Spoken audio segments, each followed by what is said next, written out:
Кои са най-популярните застраховки на Запад, не само сред звездите, но и сред обикновените хора? Да видим няколко примера за нестандартни застраховки и мнението на брокери. Ще добият ли популярност и у нас? Репортаж на Марина Стоименова и Огнян Пенев.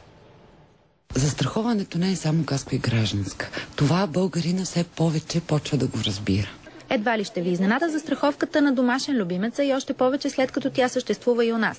Ще ви изненадаме ли обаче, че в много страни любителите на конния спорт застраховат не просто конете си, а тяхната плодовитост? От това дали неговата плодовитост ще намалее, застрахователят ще изплати обезщетение на собственика за това, че не е могъл да продаде поколението на този елитен жребец. Ако в Америка цената на застраховката на домашни любимци е 5% от застрахователната сума, то у нас процентът е между 10 и 15.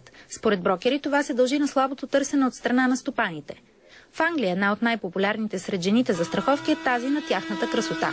Срещу 200 паунда годишно съпругите си осигуряват спокойно бъдеще в случай, че загубят пленителната си хубост и мъжът им ги изостави заради това. Тя да може да си направи козметични процедури, операции, да си наеме треньор и фитнес, за да може да стане пак красива и пак да се събере с съпруга си. В Америка пък ограничават риска от бягството на съпруг още от деня на сватбата. Тоест, ако сватбеното ви тържество е застраховано и случайно се провали дали заради метеорологичните условия или просто неявяване на един от младоженците, разходите ви се покриват от застрахователя. На Запад хората се застраховат и срещу отвличане от извънземни.